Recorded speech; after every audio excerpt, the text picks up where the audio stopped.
Market માસ્ટર્સમાં આપનું સ્વાગત છે। આજે આપણી સાથે ચર્ચામાં જોડાઈ રહ્યા છે મેક્સ લાઈફના સીઆઈઓ મિહિર વોરા। મિહિરજી, સ્વાગત છે આપનું। તો જ્યાં આપણે અત્યાર સુધી જોતા હતા, આપણે ગ્લોબલ સંકેતોને ફોલો કરતા હતા, પણ હાલના દિવસોમાં તમે જો આખો સિનારીઓ બદલાઈ ગયો છે। આપણે ગ્લોબલ સંકેતોને નેવે મૂકી આપણે ડોમેસ્ટિક ફ્રન્ટને એટલું સિરિયસલી લઈ લીધું છે અને પેનિક ક્રિએટ કરી રહ્યા છે। અત્યારે તમારી સલાહ શું હશે રોકાણકારોને? Good morning. જો આ લોકલ ફેક્ટર્સ છે, ખાસ કરીને જે કોરોનાનું જે સ્પ્રેડ વધી રહ્યું છે બોમ્બે, દિલ્હી અને મેટ્રો સિટીમાં, અને આપણે વાતો સાંભળીએ છીએ કે બેડ્સ અવેલેબલ નથી ને એ બધા છે, તો આઈ થિંક એક એવો માહોલ બની રહ્યો છે કે કદાચ એક મિની લોકડાઉન જેવું પાછું આવી શકે છે ઘણી બધી જગ્યાએ, અને જે આપણે ઇકોનોમિક રિકવરી જે જોતા હતા તેમાં થોડુંક ડિલે થઈ શકે છે। તો એને લીધે થોડુંક બજાર નર્વસ રહે એ તો સ્વાભાવિક છે। પણ આપણે એક વસ્તુ ધ્યાન રાખવી જોઈએ કે આ સિચ્યુએશન લાસ્ટ એપ્રિલ જેવી નથી। લાસ્ટ એપ્રિલ મે માં જે સિચ્યુએશન હતી એવી નથી। એના બે મેઇન કારણો છે। એક તો જે ગ્લોબલ એન્વાયરમેન્ટ છે, ગ્લોબલ માહોલ છે, તે તો હજી ઘણું જ પોઝિટિવ છે। યુએસ ની રિકવરી, યુરોપની રિકવરી, ચાઇના અને બાકી જે એશિયન કન્ટ્રીઝના આપણે ડેટા જોઈ રહ્યા છે તે ઘણા જ સ્ટ્રોંગ છે। તો ગ્લોબલ એક બેકડ્રોપ છે ઇઝી લિક્વિડિટીનો અને ગ્રોથનો, તે તો ઘણો જ પોઝિટિવ છે। આપણે કમોડિટી પ્રાઇસીસમાં બી એનો ઇમ્પેક્ટ જોઈ રહ્યા છે, બધા પોઝિટિવ છે। સો એક એ ડિફરન્સ મોટો છે કે આ એક સિન્ક્રોનાઇઝ ગ્લોબલ સ્લોડાઉન નથી, એક ઇન્ડિયા સ્પેસિફિક લોકલ ઇશ્યુ છે। તે બહુ મોટો પોઈન્ટ છે। અને સેકન્ડ પોઈન્ટ એ છે કે લાસ્ટ ટાઈમ આપણે જે એપ્રિલ મે માં માહોલ જે હતો તેમાં આપણને ફ્યુચર શું છે, એનું સોલ્યુશન શું છે તેનો કોઈ આઈડિયા નહોતો। વેક્સિનની કોઈ વિઝિબિલિટી નહોતી, કઈ ટ્રીટમેન્ટ ચાલે છે તેનું કોઈ આપણને આઈડિયા નહોતો, કેવી રીતે હોસ્પિટલાઇઝ કરવું, ઓક્સિજન, આ તે જે બધા જે ઇન્ફ્રાસ્ટ્રક્ચર છે તે બી ઘણું જ ઓછું હતું। આ હમણાં જે સિચ્યુએશન છે તેમાં આપણું નોલેજ ઘણું વધારે છે। વેક્સિન, ઘણા બધા વેરિયન્ટ્સ વેક્સિનના બી રોલ આઉટ થઈ રહ્યા છે। ઇન્ડિયામાં બી આપણે જોયું 10 કરોડની ઉપર વેક્સિનેટ થઈ ગયા છે। તો એક જે ટાઈમ ફ્રેમ છે તે ફાઇનાઇટ છે। આપણને ખબર છે કે આ ક્રાઇસિસ એન્ડ થશે જ્યારે એક સર્ટન અમાઉન્ટ ઓફ પોપ્યુલેશનનું વેક્સિનેશન થઈ જશે, અને એ થવાનું જ છે। 3 મહિનામાં નહીં તો 6 મહિનામાં થશે, પણ એક જે ફાઇનાઇટ એન્ડિંગ છે તે નિશ્ચિત છે।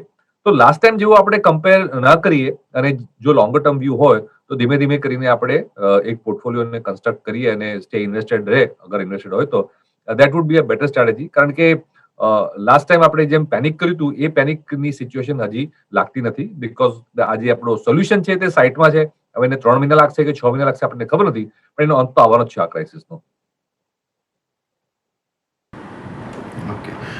પણ સાથે જો અહીંયા આપણે એક એક્યુમ્યુલેટ કરવા માટેની જો રણનીતિ રાખવી હોય તો મિહિરજી, આપનો વ્યૂ શું બની રહ્યો છે? ખાસ કરીને સૌથી વધારે એક આખું પ્રેશર જે આપણને આ રિસેન્ટ ટાઈમની અંદર આમ જોવા જતો તો આ મહારાષ્ટ્રના સમાચારોને લઈને આપણને મેજર રિએક્શન ગઈકાલ દેખાયું, પરંતુ એના પહેલાના જો 2 સપ્તાહ જોયો તો ત્યાંથી પણ આપણને આ એક્શન નેગેટિવ સાઇડ ઉપરના દેખાવાના શરૂ થઈ ચૂક્યા હતા। બેન્કિંગ અને ફાઇનાન્શિયલ સેક્ટર જે પ્રમાણે પ્રેશરમાં આવ્યા છે, અહીંયા આપનો શું વ્યૂ બની રહ્યો છે? સો બેન્કિંગ અને ફાઇનાન્સ સેક્ટર એક ઇકોનોમીનું હાઈ બીટા રિફ્લેક્શન કહેવાય। તો જ્યારે ઇકોનોમી સારું કરે છે તો બેન્કિંગ અને ફાઇનાન્સ આઉટ પરફોર્મ કરે છે, અને જ્યારે સ્લોડાઉન જેવું લાગે કે રિસ્ક લાગે તો એનું અંડર પરફોર્મન્સ બી વધારે હોય છે। તો બંને ઉપરમાં અને નીચેમાં બંનેમાં બેન્કિંગ છે એ આપણી ઇકોનોમીનું રિફ્લેક્શન છે in a bigger sense, so to say. બેન્કિંગમાં એક ઇન્ક્રીમેન્ટલ કન્સર્ન કદાચ એ આવી શકે છે કે એક તો આપણે જે સુપ્રીમ કોર્ટનો વર્ડિક્ટ આવ્યો અને મોરેટોરિયમ પીરિયડ એન્ડ થયો છે, તેના લીધે માર્ચ ક્વાર્ટરના નંબર્સમાં હવે જે બેંક્સ ડિસ્ક્લોઝ કરશે એનપીએ લેવલ્સ, જે નોન પરફોર્મિંગ એસેટના લેવલ્સ, તે એક મોટો ડેટા પોઈન્ટ છે। માર્કેટ જોઈ રહી છે કદાચ એમાં સ્પાઇક આવે છે કે નહીં। તો અત્યાર સુધી જે થોડું ઘણું છુપાઈને રાખેલા જે બીકોઝ ઓફ આરબીઆઈ પ્રોવિઝન્સ અને સુપ્રીમ કોર્ટના, તે કદાચ થોડા બહાર આવી શકે, તે એક નંબર જોવાનો રહેશે। અને બીજું કન્સર્ન એ છે કે આ જો સેકન્ડ ઓલમોસ્ટ લોકડાઉન જેવું ચાલુ થઈ જાય નેક્સ્ટ 3, 4, 6 વીક્સ માટે, તો જે નાના બિઝનેસીસ છે, નાના જે રિટેલ છે, તેમાં પાછો એક નવો વેવ અનએમ્પ્લોયમેન્ટનો, અને એને લીધે જે એ લોકોને જે ક્રેડિટ આપેલા છે તેમાં એનપીએસ ક્રિએટ થશે કે નહીં, તેનું કન્સર્ન કદાચ બિલ્ડઅપ થઈ રહ્યું છે। તો આપણે જોઈએ તો લાસ્ટ મે થી આ ફેબ્રુઆરી માર્ચ સુધી બેન્કિંગ અને ફિનાન્સ જે બોટમ બનેલું એનાથી પછી ખૂબ જ સારા રિટર્ન્સ આપ્યા છે। One of the best performing sectors હતું। તો તેનું આપણે આ લાસ્ટ 3 વીકમાં કરેક્શન જોયું છે, અને આ એક બે નાના એક્સ્ટ્રા કન્સર્ન છે તેને લીધે કદાચ સેક્ટર વોલેટાઇલ રહી શકે છે। પણ જો આપણે 1 વર્ષ 3 વર્ષનો વ્યૂ લઈને આપણે જોઈએ તો ઇન્ડિયા સ્ટોરી કેનોટ બી good without banking sector doing વેલ। તો આપણને એમ લાગે છે કે આ એક વર્ષમાં નહીં તો 2 વર્ષમાં India will go back to the 7%, 6.5-7% GDP growth rate path. તો બેન્કિંગ છે, ઇન્ફ્રાસ્ટ્રક્ચર છે, એ બધા સેક્ટર્સ તો સારા કરશે જ ડેફિનેટલી, એમાં કોઈ ડાઉટ નથી.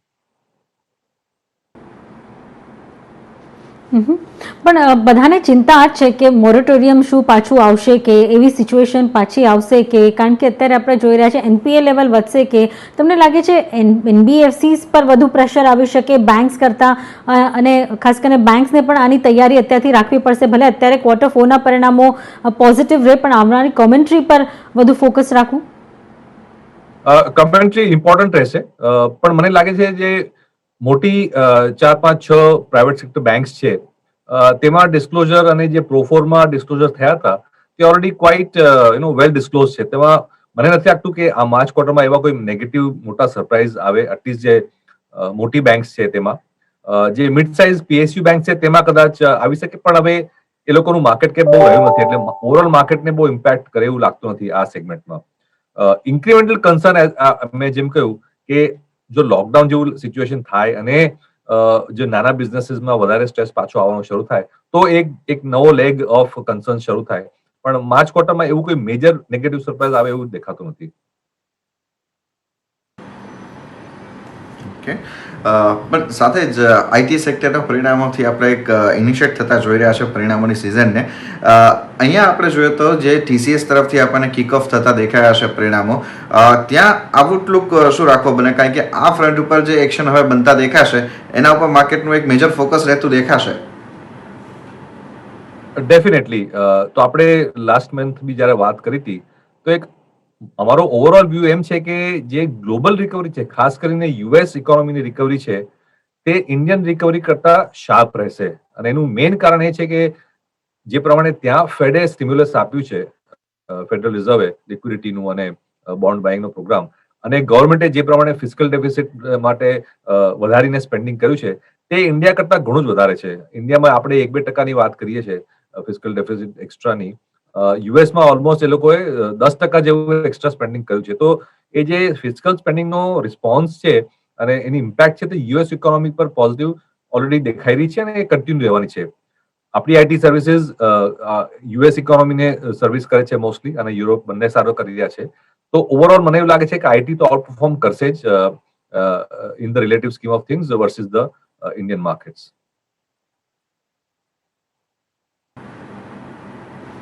તમે ઇન્સ્યોરન્સ સેગમેન્ટથી જોડાયેલા છો સર, એટલે તમને ખ્યાલ હશે કે ઇન્સ્યોરન્સ સેગમેન્ટ લાસ્ટ 6 મહિના ઘણું ચાલ્યું, પણ હાલના જ દિવસોમાં તમે જો અચાનક ઇન્સ્યોરન્સ સેગમેન્ટમાં એક સ્લોડાઉન આવ્યું હોય દેખાય છે.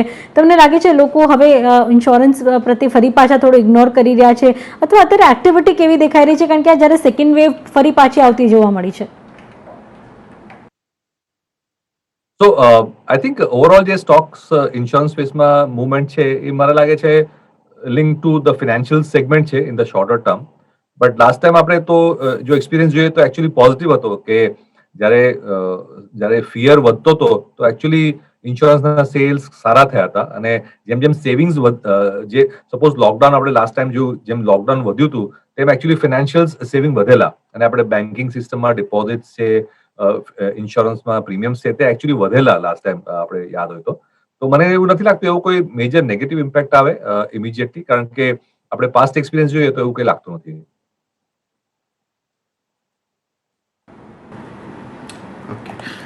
સર, એક બીજું પાસું ખાસ એ સમજવા માંગીશું કે જે પ્રમાણે અત્યારે આપણે પરિસ્થિતિ જોઈ રહ્યા છે, એક તરફ કોવિડની સિચ્યુએશન, બીજી તરફ ગ્લોબલ માર્કેટ તરફથી આપણે જોઈએ તો પોઝિટિવ ક્યુઝ, આ બધાની વચ્ચે આપણા માર્કેટ જે પ્રમાણે અત્યારે વૈશ્વિક બજારોથી ડીકપલ થતા દેખાઈ રહ્યા છે, કેવી રીતે સમજવું જોઈએ, અને આના લઈને આપણે જે એફઆઈએસના ઇન્ફ્લોઝ છે એના ઉપર શું વ્યૂ રાખવો બને?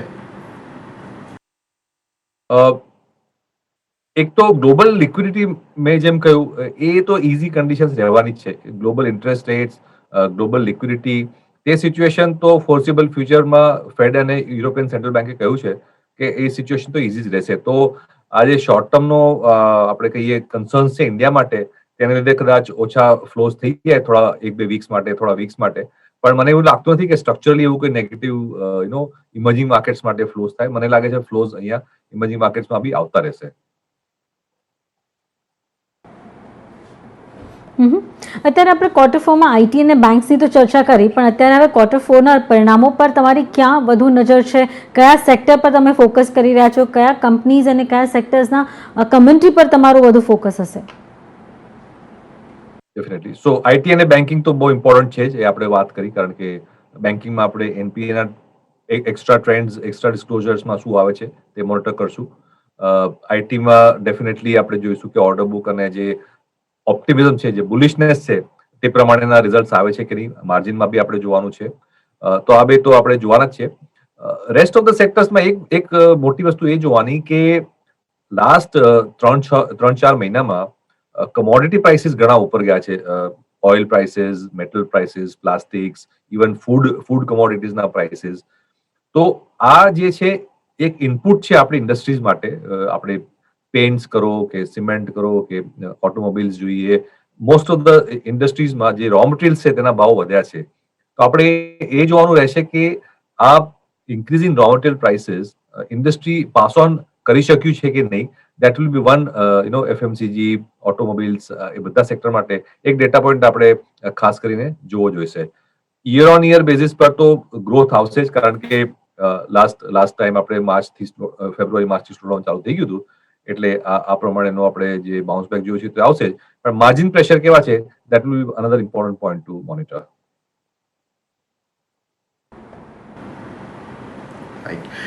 સર, એની સાથે મારા તરફથી રિસેન્ટલી આપના જ એક ટ્વીટની અંદર જોઈ રહ્યા હતા કે જે ડિટેલ્સ તમે શરૂઆતના પ્રશ્નની અંદર આપી કે જે પ્રમાણેના કોવિડ સિચ્યુએશન લઈને અત્યારે પેનિકનો માહોલ બની રહ્યો છે, એટલું પેનિક કદાચ આપણે કરવાની જરૂર નથી, પરંતુ જે પ્રમાણેનું પેનિક માર્કેટે કર્યું છે, આને લઈને આપણા આખા હેલ્થકેર અને ફાર્મા આ જે વર્ટિકલ છે એના માટે થઈને એક ઘણા મોટા ઓપોર્ચ્યુનિટીઝ બનતા દેખાઈ રહ્યા છે. સરકાર પણ હવે હેલ્થકેર ઉપરનું એક મોટું ફોકસ વિચારી રહી છે ઇન્ફ્રા સ્પેસની સાથે સાથે.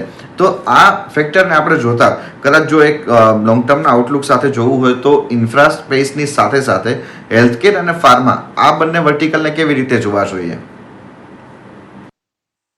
ડેફિનેટલી હેલ્થકેર અને ફાર્મા માટે તો સારું જ છે. આ કોરોના લિંક તો આપણે એક અલગ વાત છે, પણ ઇન જનરલ આપણે જોઈએ તો જે પ્રમાણે હેલ્થકેરનું પેનિટ્રેશન વધી રહ્યું છે અને જે પ્રમાણે પ્રાઇસિંગ પાવર છે એટસેટ્રા, તો આઈ થિંક આજે નવી લિસ્ટેડ કંપનીઝ લાસ્ટ 3-4 વર્ષમાં આવી છે. લેબોરેટરીઝ છે, હોસ્પિટલ્સ છે અને નોર્મલ આપણી ફાર્મા કંપનીઝ છે, બોથ જે લોકલમાં વેચે છે ફોર્મ્યુલેશન્સ અને એક્સપોર્ટ બી કરે છે. તો આ એક મલ્ટિપલ સેગમેન્ટ્સ છે જેમાં ઘણી બધી એક્ટિવિટીઝ છે, અને જે પ્રમાણે આપણો મિડલ ક્લાસ વધી રહ્યો છે, પરચેસિંગ પાવર વધી રહ્યો છે, તો આ બધી જે API, formulations, domestic, exports, hospitals and diagnostics, આ બધી સ્પેસમાં ગ્રોથ જે છે આઈ થિંક જીડીપી ગ્રોથ કરતા વધારે રહેશે. તો આપણે લોંગ ટર્મ વ્યૂ લઈને કામ કરીએ તો એમાં ડેફિનેટલી બુલિશનેસ રાખવા જેવું છે ઓવરઓલ હેલ્થકેર સ્પેસમાં. અને ઇન્ફ્રાસ્ટ્રક્ચરની વાત કરીએ તો એમાં બે ડ્રાઈવર્સ છે. એક તો ગવર્મેન્ટ સ્પેન્ડિંગ, જે બજેટ પ્રમાણે આપણે આ બજેટમાં ફાઇનાન્સ મિનિસ્ટરે કહ્યું કે ફાઇનાન્શિયલ યર 26 સુધી આપણે બજેટનું ડેફિસિટ છે તે એક્સ્ટ્રા 1-2% વધારે ડેફિસિટ રાખશું, કારણ કે ગવર્મેન્ટ વોન્ટ્સ ટુ સ્પેન્ડ. અને આ જે bulk of the extra spending છે તે રિયલ એસેટ્સ, ઇન્ફ્રાસ્ટ્રક્ચરમાં જવાનું છે. તો આપણે લાસ્ટ 1 વર્ષથી જોઈ રહ્યા છે કે કન્સ્ટ્રક્શન કંપનીની ઓર્ડર બુક્સ છે, હાઈવેઝ અને અર્બન ડેવલપમેન્ટ, મેટ્રો, એ બધા સેક્ટર્સમાં ઘણું જ કામ થઈ રહ્યું છે અને રેકોર્ડ ગતિએ કામ થઈ રહ્યું છે. તો આ એક ગવર્મેન્ટ સ્પેન્ડિંગ તો છે જ ઇન્ફ્રાસ્ટ્રક્ચરમાં.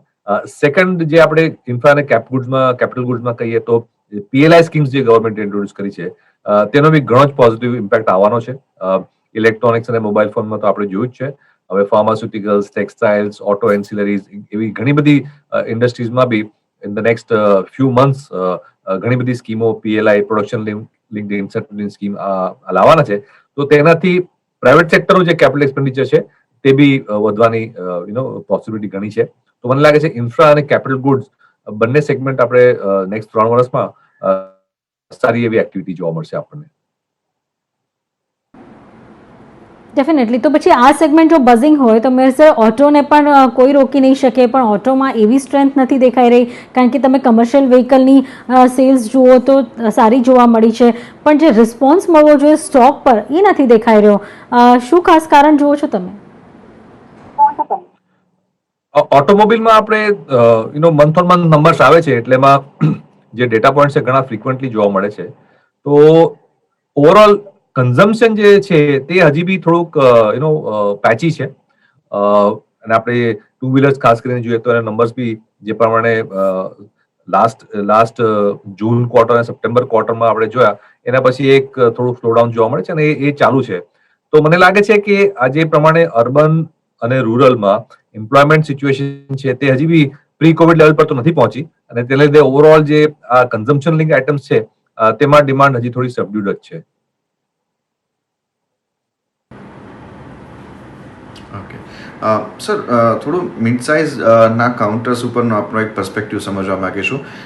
બ્રોડર માર્કેટ આપણે જોઈએ કે જે ખાસ કરીને અત્યારે આપણે એફઆઈએસની સાથે સંબંધો નથી ધરાવતા અને સાથે જ આપણે જોઈએ તો એમને કોઈ એટલી મોટી ઇમ્પેક્ટ આપણે રિસેન્ટલી જે ફોલ આવતો દેખાયો તેમાં નહોતી દેખાઈ, પણ હવે જે પ્રમાણે સ્મોલ બિઝનેસીસ કદાચ અફેક્ટ થાય આપણે આ જે રિસ્ટ્રિક્શન્સ જોઈ રહ્યા છે એને લીધે, તો એને ધ્યાનમાં રાખતા આપને શું લાગે છે કે broader market, mid cap, small કેપની અંદર અત્યારે જો કોઈને પોઝિશનલમાં પ્રોફિટ બુકિંગ કરવું હોય તો કરી શકાય કે ના કરવું જોઈએ?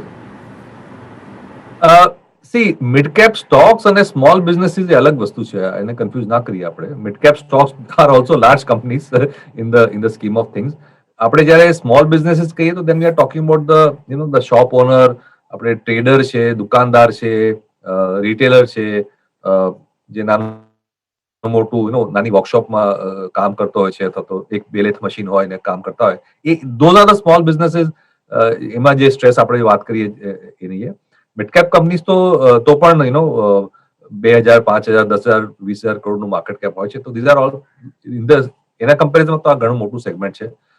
અને જો આપણે જે સેગમેન્ટની વાત કરી, ખાસ કરીને PLI link scheme, PLI link segment, capital good segment અને આપણે કહીએ તો ઓટો એન્સિલરી સેગમેન્ટ, તો આ બધા તો મિડ કેપમાં જ આપણી પાસે મિડ કેપ અને સ્મોલ કેપ સ્ટોક્સમાં જ હોય છે. તો મને લાગે છે આ જે બધી થીમ્સ છે, બેન્કિંગ મોસ્ટલી લાર્જ કેપમાં છે, પણ બાકી બધી જે છે કેમિકલ્સ, ઓટો એન્સિલરીઝ, કેપિટલ ગુડ્સ, એ બધા મિડ કેપમાં જ આપણને સ્ટોક જોવા મળે છે. ત્યારે જ તમે જો આખા વર્ષ દરમિયાન કોઈ સારામાં સારા રિટર્ન આપ્યા હોય તો એ મેટલે આપ્યા છે, પણ જે ગઈકાલે આપણે ચાઇનીઝ પ્રીમિયરના સ્ટેટમેન્ટ્સ જોયા ત્યાંથી થોડી ચિંતાના સુર દેખાઈ રહ્યા છે. તમને લાગે છે હવે એક સિક્લિકલ ટ્રેન્ડ જે હતો અત્યારે હવે અહીંયા પૂરો થતો દેખાઈ રહ્યો છે કે હજુ પણ આમાં રોકાણની તક છે? કઈ બાજુનો તમારો વ્યૂ બની રહ્યો છે? શું અત્યારે પોર્ટફોલિયોમાં મેટલ કંપનીઝ હોલ્ડ રાખવી જોઈએ? સી, મેટલ્સ મારી માટે હંમેશા એક ટ્રેડિંગ ઓપોર્ચ્યુનિટી હોય છે.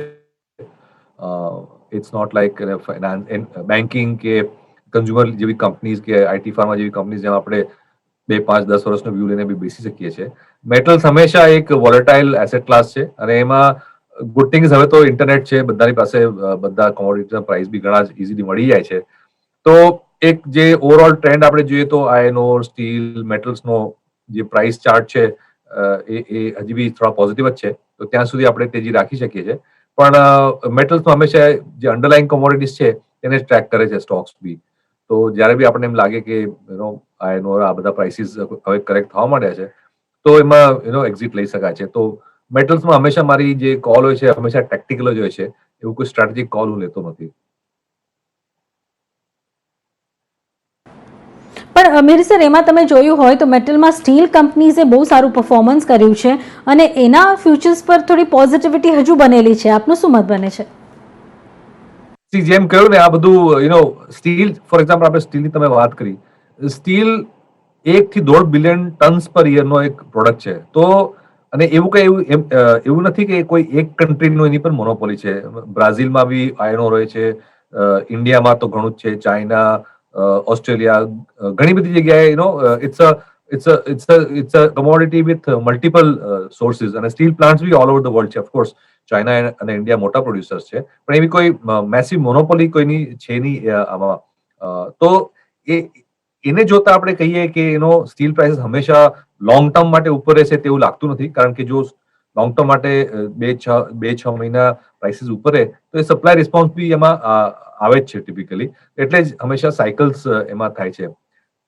અમુક મેટલ્સ આપણે જોઈએ કે લિથિયમ છે, જે રેર મેટલ્સ છે, લિથિયમ, કોબાલ્ટ, ગોલ્ડ, સિલ્વર, એ ટિપિકલી 1 કે 2 કન્ટ્રી કે 3-4 કન્ટ્રીમાં કોન્સન્ટ્રેટેડ હોય છે અને એનું પ્રોડક્શન બી ઓછું હોય છે. તો એમાં જો ડિમાન્ડ રેપિડલી વધે તો સપ્લાય એટલો રિસ્પોન્ડ ના કરે અને એના પ્રાઇસીસ લોંગ ટર્મ માટે ઉપર રહી શકે છે. મેં જેમ કહ્યું gold, silver, lithium, cobalt. Lithium આપણે જોઈએ તો ફોર એક્ઝામ્પલ ઇલેક્ટ્રિક વ્હીકલની બેટરીમાં ઘણો એની ડિમાન્ડ છે. તો એ બધા મેટલ્સની પ્રાઇસ લોંગ ટર્મ માટે ઉપર રહી શકે છે. પણ આયર્ન, એલ્યુમિનિયમ, કોપર એ બધા મોટા મેટલ્સ છે, એમાં પરમાનન્ટલી ભાવ ઉપર એવું લાગતું નથી.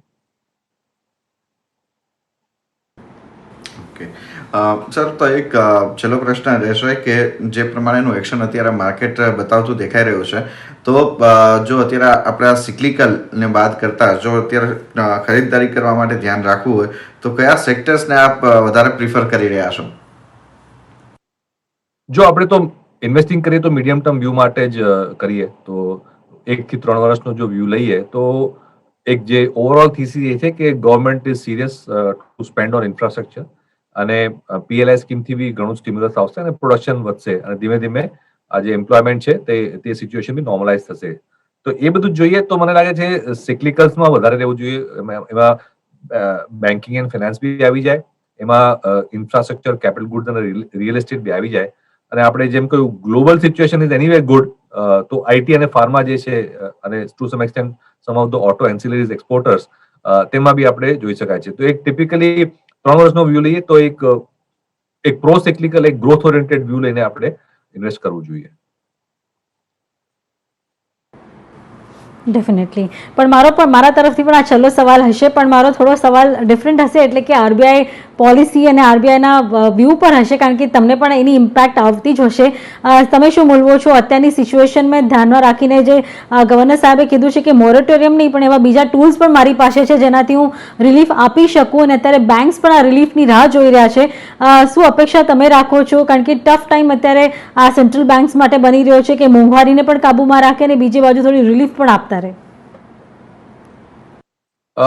મોરેટોરિયમની વાત તો એક્સ્ટ્રા ઓર નવું મોરેટોરિયમ એ તો હજી બહુ અર્લી લાગે. એટલું એવી સિચ્યુએશન ખરાબ નથી લાગતી કે અગેન એક ઓર મોરેટોરિયમ રાઉન્ડ આપવું પડે કે એક ઓર એક્ઝમ્પશન આપવા પડે, એટલું તો હજી લાગતું નથી. અને જેમ આપણે ડિસ્કસ કર્યું, આ સિચ્યુએશન નું એન્ડિંગ આપણને ખબર છે. 3 મહિના લાગશે કે 8 મહિના લાગશે આપણને ખબર નથી, પણ એક થવાનું છે એન્ડિંગ, તો એ તો આપણને ખબર જ છે. વેક્સિન જેમ જેમ પોપ્યુલેશનમાં થતું રહેશે. તો I don't think situation is that bad first of all. પણ ડેફિનેટલી ગ્રોથ અને ઇન્ફ્લેશન ની વચ્ચે ગ્રોથને વધારે પ્રાયોરિટી આપશે. આઈ થિંક RBI એ બહુ ક્લિયરલી તે કહ્યું છે કે ગ્રોથ માટે લોઅર ઇન્ટરેસ્ટ રેટ્સ રાખવા માટે જે બી કરવાની જરૂર પડશે તે RBI કરશે. તો મને લાગે છે લિક્વિડિટી ઇઝી રહેશે. ગ્રોથ માટે થોડું ઇન્ફ્લેશન વધશે તો બી મને નથી લાગતું એટલું કન્સર્નની વાત છે. તો એક ઇન જનરલ ઇઝી કન્ડિશન્સ અને લોઅર ઇન્ટરેસ્ટ રેટ્સનો જ ટ્રેન્ડ રહેશે 1 વર્ષ માટે. ઇન્ટરેસ્ટ રેટનો જે ફ્લોર છે એની એક સર્ટન લેવલથી નીચે નહીં જાય, કારણ કે ફિસ્કલ સ્પેન્ડિંગ જ્યારે કરીએ છીએ તો ડેફિસિટ તો વધવાની જ છે. અને જો આ નેક્સ્ટ 3-6 મહિનામાં વધારે સ્લોડાઉન આવશે તો ફિસ્કલ ડેફિસિટ ઓર વધશે, કારણ કે ટેક્સ કલેક્શન થોડા એક્સપેક્ટેશન કરતા ઓછા આવશે. તો એ સિચ્યુએશનમાં અમુક લેવલથી નીચે જવાનું બી કન્ડિશન નથી ઇન્ટરેસ્ટ રેટ્સ માટે, પણ અપર કેપ તો ડેફિનેટલી સેન્ટ્રલ બેંક રાખશે. તો આપણે એમ કહીએ તો નેક્સ્ટ 1 વર્ષમાં પ્લસ માઇનસ 0.5% આજુબાજુ ઓવરઓલ રેટ્સ રહેવા જોઈએ રેન્જમાં. ઘણો આભાર સર, આપનો સમય ફાળવી આપ અમારી સાથે જોડાયા અને સમગ્ર ચર્ચા કરી અમારી સાથે એના માટે થઈને. તો એ સાથે હાલ મને નિશાને પણ આપજો રજા. આગળ અપડેટ માટે આપ જોડાયેલા રહો CNBC બજાર સાથે. નમસ્કાર.